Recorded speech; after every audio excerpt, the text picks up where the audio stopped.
우리는 아름다운 예술품을 보거나 들으면서 깊은 감명을 받기도 하고, 또 좋은 영화를 보고 멋진 음악을 들으면 이 감동이 정말 물밀듯이 밀려올 때가 많습니다. 오늘도 우리 할렐루야 성가대가 아름다운 찬양을 해주셨는데, 그 올디스 구디스라고 하는 말이 맞는 말이다라는 생각이 들어요.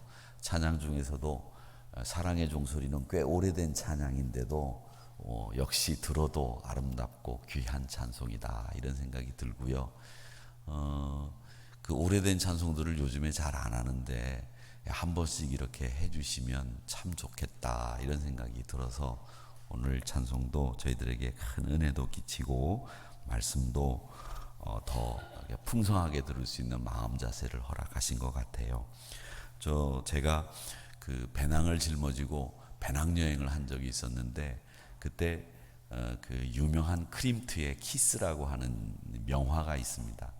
이렇게 황금이 이렇게 붙어져 있고 이렇게 남자가 여자를 이렇게 안고 있는 유명한 그림인데, 제가 그걸 직접 가서 한번 봤어요. 봤는데 그림이 크더라고요. 우리 여기 이 스피커가 있는 거 오른쪽 이 반벽만 해요. 그렇게 큰 그림인데 그걸 보는 순간에 숨이 딱 멈추는 것 같더라고요. 야, 이래서 명화구나. 금만 붙여놔서 비싼 게 아니구나, 이런 생각이 들고요. 모나리자도 직접 본 거 아니겠습니까? 봤는데 야, 이게 참 그때 그 감동과 그때 말 못할 이 가슴의 울렁거림, 이런 것들은 이게 그래서 명화구나, 이런 생각이 들고요. 저는 음악도 참 듣기 좋아합니다. 그래서 간혹 어제도 설교 준비를 하는 동안에 그 제 방에 앉아서 그 요즘에는 스트리밍으로 음악을 많이 듣거든요. 그래서 음악을 틀어놓고 이제 여러 가지 음악을 듣는데, 어제는 제가 신학교 다닐 때 그 유행하던 그 팝송을, 오래된 팝송을 한번 듣고 싶어서 제가 팝송을 틀어놓고, 오래된 그 유명한 팝송이 있잖아요. 왜 오크나무 위에 노란 리본 달아놓으면 내가 버스에서 내리고 아니면 그냥 간다, 이런 것들 있잖아요.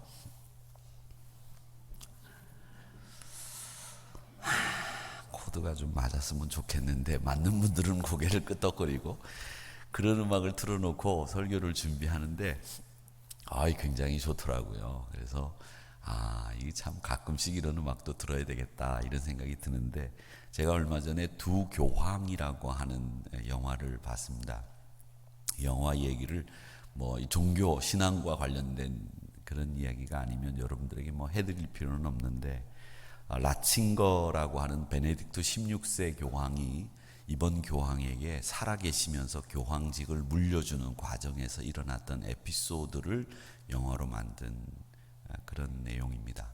근데 저는 개인적으로 이 독일 사람이었던 이 라칭거 베네딕트라고 하는 교황을 굉장히 좋아했거든요. 그분의 성향이라든지 취향이라든지. 이분이 베네딕트 교황이 피아노를 잘 칩니다. 피아노를 쫙 치면서 그 자기가 교황직을 수행할 수 없음에 대해서 실제로 토로를 하고 우리 지금 교황에게 이 교황 자리를 물려주는 거예요. 근데 지금 교황은 아르헨티나 사람이잖아요. 두 사람이 독일 사람이고 아르헨티나 사람인데, 이 두 사람이 교황직을 물려주고 축구를 같이 봅니다. 독일하고 아르헨티나 축구를. 근데 교황도 자기 나라가 골을 넣으면 와 이렇게 하고, 아르헨티나가 한 골 먹어갖고 결국 졌는데 지금 교황이 굉장히 속상해하면서 막 이렇게 힐끔거리며 나가는 인간적인 면모를 보이는 그런 모습을 보면서 참 많이 웃고 감동을 받았는데, 제가 목사이기 때문에 어쩌면 더 의미 있게 봤는지는 모르겠습니다만은, 성경 말씀 말고도 이렇게 우리에게 감동을 주는 여러 가지들이 우리 생활 속에 있습니다. 근데 그런 것들이 우리의 삶에서 정서적으로 우리 삶의 정서를 풍성하게 만들어 줍니다. 그래서 여러분 그림도 보시고 음악도 들으셔야 됩니다. 저는 그렇게 주장하고 싶습니다. 왜냐하면 여러분의 정서 생활, 이모션한 부분을 더 풍성하게 만들어주는 그런 것들이기 때문에 그렇습니다. 근데 그 가운데에서 가장 여러분의 정서, 여러분의 이모션을 가장 가장 풍성하게 만들어주는 것은 역시 뭐니 해도 하나님의 말씀입니다. 이 말씀을 통해서 오는 이 감동은 그런 음악이나 영화가 주는 감동을 뛰어넘습니다. 뛰어넘어요. 그래서 이 지속적이고 영원한 감동을 주는 것이 하나님의 말씀이다라고 하는 것이고요. 오늘 요한계시록 22장 읽었는데 20장에서부터 22장까지가 요한계시록의 결론이고 마지막 부분입니다. 그런데 이 부분을 이렇게 보면 천년왕국의 비전으로서 예수님이 초림하셔서 재림까지, 또 최후의 심판, 새하늘 새 땅의 비전, 그리고 예루살렘 하나님 나라의 특성에 대한 이야기들이 쭉 나옵니다. 그 가운데 오늘 말씀은 특별히 이 새 예루살렘 하나님 나라에 대한 또 다른 세 가지 특성을 우리에게 보여주고 있는데, 그 세 가지 특성이 뭐냐면, 하나는 생명수의 강이 있습니다 라고 하는 것 하나, 또 하나는 생명나무가 있습니다, 그리고 이 하나님의 나라는 섬김으로 왕노릇하는 나라입니다 라고 하는 이 세 가지 특성이 하나님 나라에 있다라는 겁니다. 생명수의 강이 있다라는 말은 여기 요한계시록에 기록된 말씀을 보면 이 강이 쭉 있으면 그 강가에 질서정연하게 생명나무가 쭉 심겨져 있다는 얘기입니다. 그 생명수의 강이 있는 곳, 그곳이 1절 말씀에 보면 수정같이 맑은 생명수 강이 있다라고 돼 있는데, 이 새 예루살렘은 우리가 결국 가게 될 산소망의 종착지인 새 예루살렘의 모습 가운데 하나입니다. 여러분, 우리가 소망을 가지고 사는데 그 소망이 없어질 소망이 아니고 또 피폐한 소망이 아니라 분명하고도 확실하고도 영원한 소망을 가지고 있는데, 그 소망의 자리가 어디냐면 공간적인 개념으로는 새 예루살렘이라고 하는 곳입니다. 그 새 예루살렘에는 무엇이 있느냐라고 했을 때 여러분들이 산 소망의 실체인 새 예루살렘에 대해서 좀 알고 계셔야 되는데, 거기에는 생명수 강이 흐릅니다 라고 하는 것을 머릿속에 담아두시기를 바랍니다. 우리가 이 생명수 강이다 라고 하는 것을 보실 때 여러분 잘 보세요. 뭐라고 되어 있느냐면, 생명수 강이 어디서부터 흘러나오느냐, 1절 하반절에 보니까 어디로부터? 하나님과 및 어린 양의 보좌로부터 나와서, 이렇게 되어 있어요. 그러니까 이 생명수 강이 하나님의 보좌 곁에서 나오는 게 아니고, 하나님의 보좌 근처에서 나오는 게 아니고요, 하나님의 보좌를 바라보면서 나오는 게 아니고 하나님의 보좌에서부터 출발해서 나온다라고 하는 말씀을 여러분 잘 보셔야 됩니다. 우리가 강을 이야기할 때 여러분, 예전에 우리가 사회과 부도라든지 또 혹은 우리가 그 지도책이 있는 것을 이렇게 우리가 이제 책을 받으면 보지 않습니까? 이제 그 지도책을 보면 뭐가 나오느냐면 강의 발원지가 어디냐라고 하는 게 나와요. 근데 한강의 발원지가 어딘지 아십니까? 한강의 발원지. 저는 한강이 처음에는 거꾸로 흐르는 줄 알았어요. 그래서 제가 막 어릴 때 싸웠어요. 뭐라고 싸웠느냐면 거꾸로, 그러니까 저쪽 북한 쪽에서 이렇게 아래로 흐른다고 생각했는데, 나중에 알고 보니까 저희들이 이제 강남에서 강북으로 갈 때 강남에서 강북으로 가면 강이 오른쪽에서 왼쪽으로 흐르는 거잖아요. 틀려요? 맞죠? 네. 강남에서 강북으로 갈 때 한강은 오른쪽에서부터 왼쪽으로 흘러요. 왼쪽에서부터 오른쪽으로 흐르는 게 아니에요. 강북에서 강남으로 올 때는 강이 왼쪽에서 오른쪽으로 흘러요. 아직 그거 생각 안 하시고 그냥 강인가 보다 그러고 그냥 맨날 건너 다니셨나 본데, 그렇게 흘러요. 그런데 저는 어릴 때 반대로 생각을 했어요. 근데 지금 커서 알고 보니까, 이 지도를 보니까 그렇게 돼 있더라고요. 근데 그 사회과 부도에 보면 한강의 발원지가 어디냐? 태백이에요. 태백. 그래서 제가 그걸 보고, 이 강의 발원지가 태백이구나. 한강의 발원지가. 제가 그걸 알았는데, 태백이라고 하는 말은 결국 뭐냐면, 서울을 흐르는 강이 태백 강원도에서부터 흘러오네. 뭐 한남동에서 흐르는 것도 아니고 저 평창동에서부터 흘러오는 것도 아니고 태백에서 흘러와. 그래서 그 발원지를 통해서 강을 다 분류를 하더라고요. 발원지를 만드는 까닭은 그 강이 어떤 강이냐라고 하는 걸 분류할 때 발원지가 어디냐, 그걸 통해서 강을 분류한다는 거예요. 그런데 우리가 살게 될 하나님의 나라 새 예루살렘의 생명수 강의 발원지는 어디냐? 하나님의 보좌. 거기서부터 강이 시작되어 흐른다라고 하는 것을 성경은 말씀하고 있다는 겁니다. 그러니까 우리가 살게 될 새 예루살렘에 있는 생명수 강의 발원지는 어디다? 하나님의 보좌다.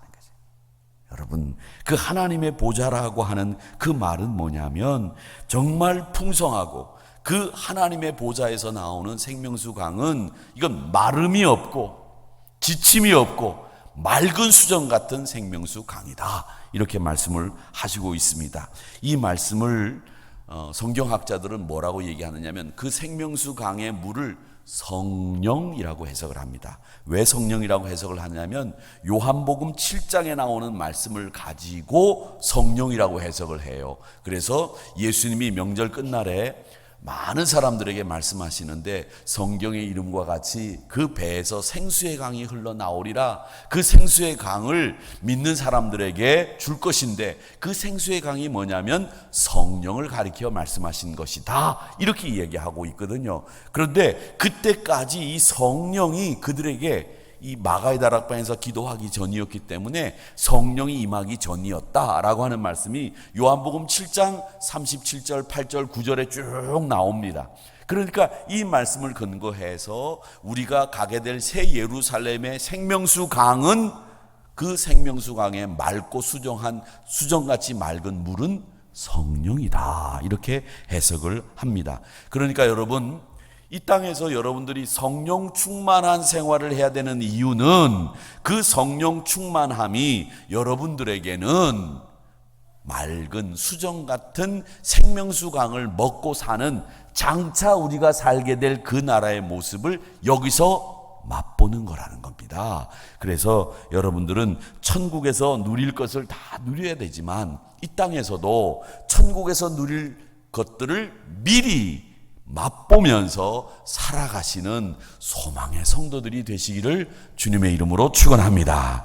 또 하나 생명나무가 있다고 했는데 2절 말씀에 보면 한번 같이 읽어보겠습니다. 시작. 길 가운데로 흐르더라. 강 좌우에 생명나무가 있어 12가지 열매를 맺되 달마다 그 열매를 맺고 그 나무 잎사귀들은 만국을 치료하기 위하여 있더라. 아멘. 머릿속에 여러분 그림을 한번 그려보시기를 바랍니다. 강과 길 사이에 강을 따라 나무가 쭉 심겨져 있어요. 그 도시는 공원이 많은 것처럼 이렇게 숲이 많습니다. 그런데 그 나무들이 열매로 가득 차 있어요. 그 열매가 한두 가지 열매가 아니라 12가지 열매를 맺고요. 그 열매가 우리는 1년에 한 번 맺는데 이 하나님 나라 새 예루살렘에서의 열매는 달마다 그 열매를 맺는데요.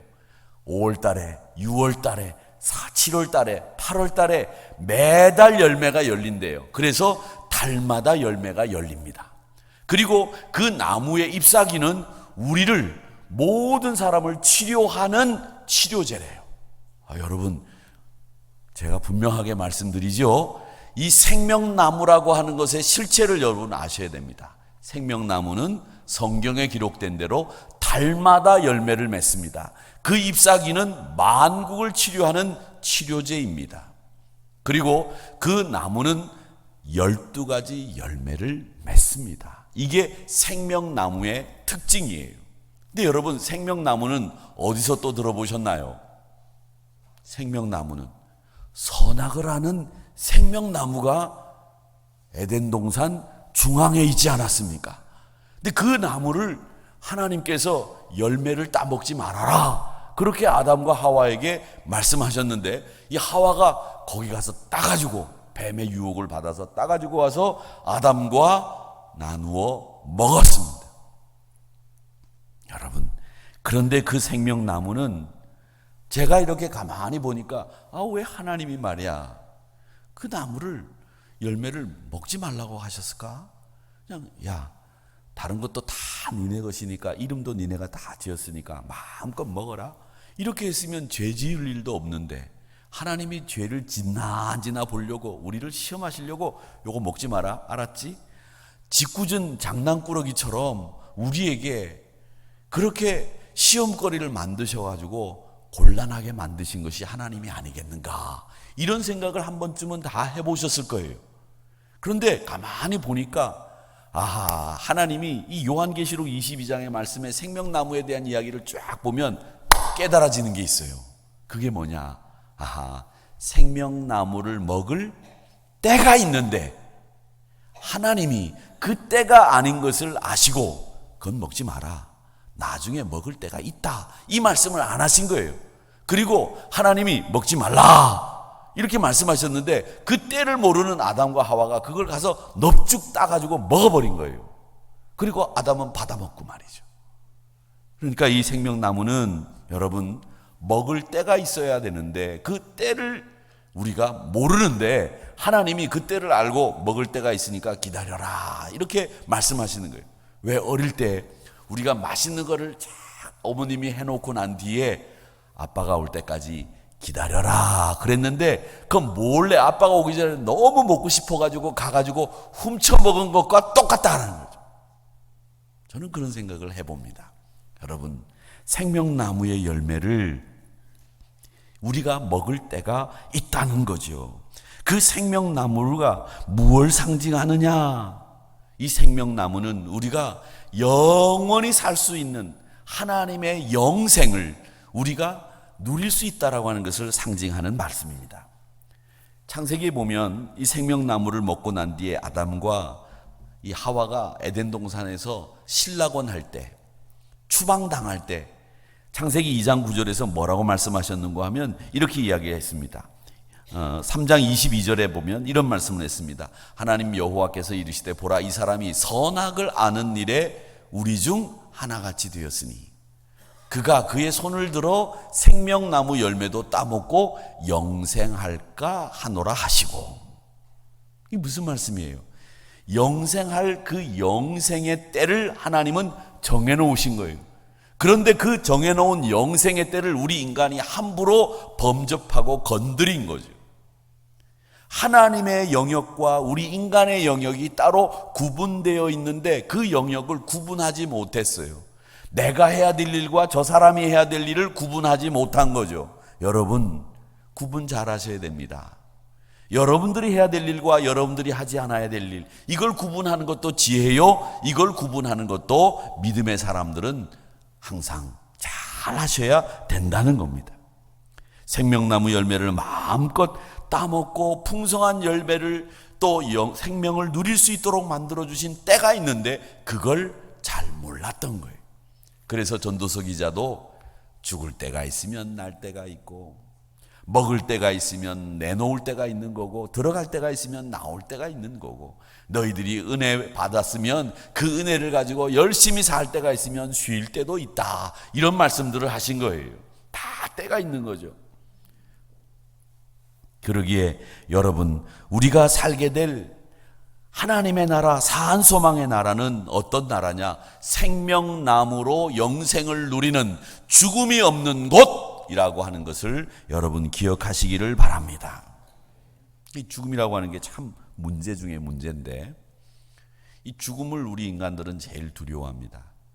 죽음은. 근데 헨리 나우엔이라고 하는 사람은 뭐라고 얘기했느냐면 영성학자죠.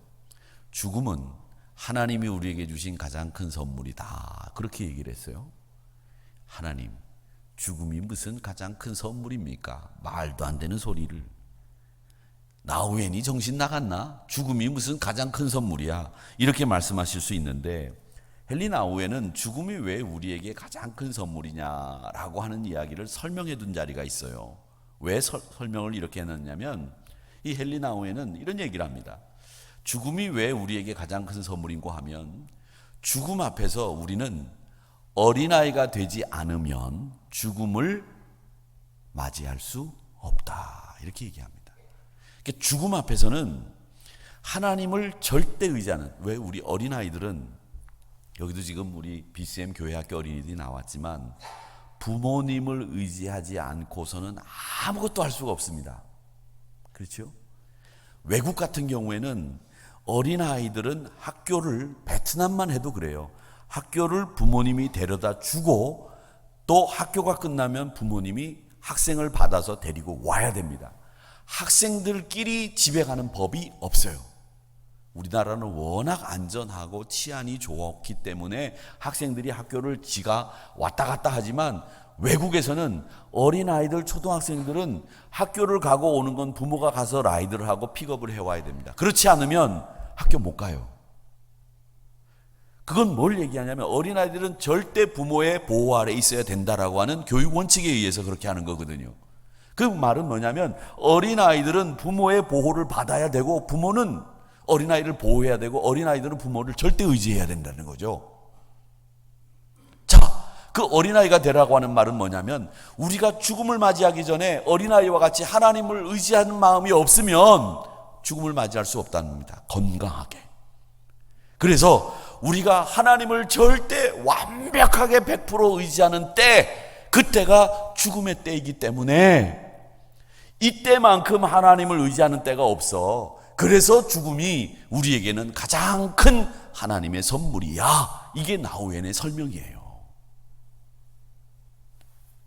사랑하는 성도 여러분, 생명나무 그 풍성한 열매를 우리가 하나님 나라 가게 되면 누리게 되는데, 그 나라는 죽음이 없고 애곡이 없고 슬픔이 없고 고통이 없다고, 병이 없다고 말씀하셨습니다.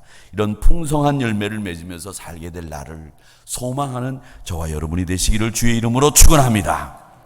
자, 마지막으로 하나 더, 이 새 예루살렘은 어떤 곳이냐 하면 3절을 한번 같이 읽어보겠습니다. 3절 시작. 다시 저주가 없으며 하나님과 그 어린 양의 보좌가 그 가운데 있으리니 그의 종들이 그를 섬기며, 이렇게 되어 있습니다. 새 예루살렘 안에는 하나님과 어린 양의 보좌가 있습니다.